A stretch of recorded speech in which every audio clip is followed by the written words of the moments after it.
इसके बाद हम लोग प्रश्नावली 5.1 के प्रश्न क्रमांक 4 के चौथे क्वेश्चन को करेंगे। इसमें भी हमें ज्ञात करना है कि दी गई श्रेणी एक समांतर श्रेणी है या नहीं, और यदि यह समांतर श्रेणी है तो इसके आगे के 3 पद भी हमें ज्ञात करना है। तो आइए सबसे पहले हम लिखेंगे दी हुई श्रेणी, क्योंकि हमें मालूम नहीं है कि ये समांतर है कि नहीं, तो इसलिए हम लिखते हैं दी हुई श्रेणी। तो इसको लिखने के बाद यहाँ पर आपको देखना है पहले नंबर पर जो लिखा है ये प्रथम पद कहलाता है, तो हम इसको लिख लेते हैं प्रथम पद ए से इसे दर्शाते हैं और -10। इसके बाद हम सार्व अंतर निकालेंगे। तो इसके पहले मैंने जो भी कराया है उसमें हमने D1, D2 और D3 से किया है, तो बहुत ही सिंपल है। आप सबसे पहले D1 निकाल लीजिए, फिर D2 निकाल लीजिए और इसके बाद D3 निकाल लीजिए। D1 कैसे आता है मैंने आपको बताया है, दूसरे नंबर के पद में से आपको पहले नंबर का पद घटा देना है। दूसरे नंबर का पद कितना है? -6। चूँकि घटाना है तो आप माइनस लगा दीजिए, और घटाना क्या है तो आंसर है पहले नंबर का पद। तो पहले नंबर का पद क्या है? -10। तो ऐसा आपको कर देना है। बराबर के नीचे बराबर लगाना है। -6 ज्यों का त्यों, माइनस माइनस का प्लस हो जाएगा और यहाँ पर ये 10 ज्यों का त्यों।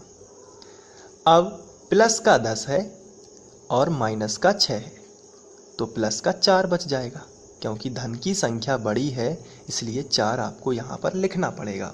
वो प्लस का ही माना जाता है, जब कोई भी चिन्ह ना लगा हो तो वो प्लस का ही माना जाता है। इसके बाद हम D2 निकाल लेते हैं। D2 क्या है? तो आंसर है तीसरे नंबर के पद में से दूसरे नंबर का पद आपको घटाना है, तो आप D2 निकाल लेंगे। तो चलिए घटाते हैं। तीसरे नंबर का पद कितना है? -2। तो पहले हम लिखेंगे -2 और घटाना है तो माइनस लगा देना है, और दूसरे नंबर का पद घटाना है इसलिए -6। तो घटाते हैं, बराबर के नीचे बराबर, -2 माइनस माइनस बनेगा प्लस, और 6 ज्यों का त्यों। 6 में से 2 जाएंगे तो आपको मिलेगा 4। यहाँ पर D1 और D2 तो बराबर हैं। चेक कर लेते हैं क्या D3 भी बराबर होगा। तो इसके लिए हम D3 का फॉर्मूला लगाएंगे। D3 होता है चौथे नंबर के पद में से, यहाँ भी आप देख सकते हैं यही श्रेणी है। चौथे नंबर के पद में से तीसरे नंबर का पद घटा देना, यानी 2 में से -2 घटाना। तो यहाँ पर 2 में से घटाना है -2 को।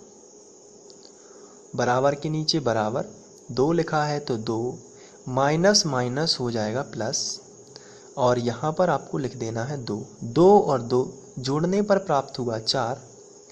तो यहाँ पर आप देख रहे हैं कि D1 भी हमें 4 मिला है, D2 भी हमें 4 मिला है और D3 भी हमें 4 ही मिला है।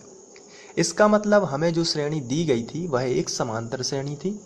तो यहाँ पर लिखना है आपको, यहाँ D1 बराबर है D2 बराबर है D3 के, ये तीनों ही बराबर हैं।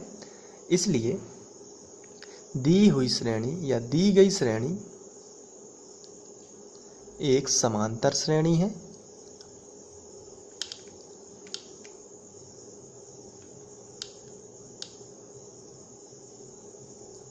समांतर श्रेणी है। जब ये समांतर श्रेणी है तो हम आगे के पद भी ज्ञात करेंगे। तो यहाँ पर यदि हम देखें तो हमें पता चलता है कि हमें 4 पद दिए गए थे और आगे के 3 पद हमें ज्ञात करना है। आप अपनी बुक में मिला सकते हैं कि हमें आगे के 3 पद भी ज्ञात करना है। तो चलिए 1, 2, 3, 4, तो हमें 5वां पद, 6वां पद और 7वां पद ज्ञात करना है, तब जाके आगे के 3 पद ज्ञात होंगे। चलिए 5वां पद ज्ञात करते हैं।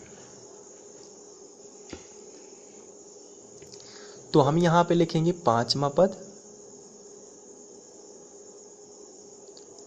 और 5वां पद का फॉर्मूला होता है, मैं पहले भी आपको बता चुका हूँ, A + 4D। तो a का मान आपको ऊपर देख लेना है कि कितना था। हमने प्रथम पद कितना माना था ये देख लेते हैं। तो प्रथम पद हमने माना था -10, तो यहाँ पर हम प्रथम पद लिखेंगे -10 प्लस 4, और d कितना है, तो हर जगह 4 ही है d, तो यहाँ पर हम 4 लिख लेते हैं। बराबर के नीचे बराबर, -10 ज्यों का त्यों, 4 चौके 16, तो यहाँ पर आपको 16 लिख देना है। फिर बराबर के नीचे बराबर, 16 में से 10 जाएगा तो 6 बच जाएगा। ये है पांचवा पद।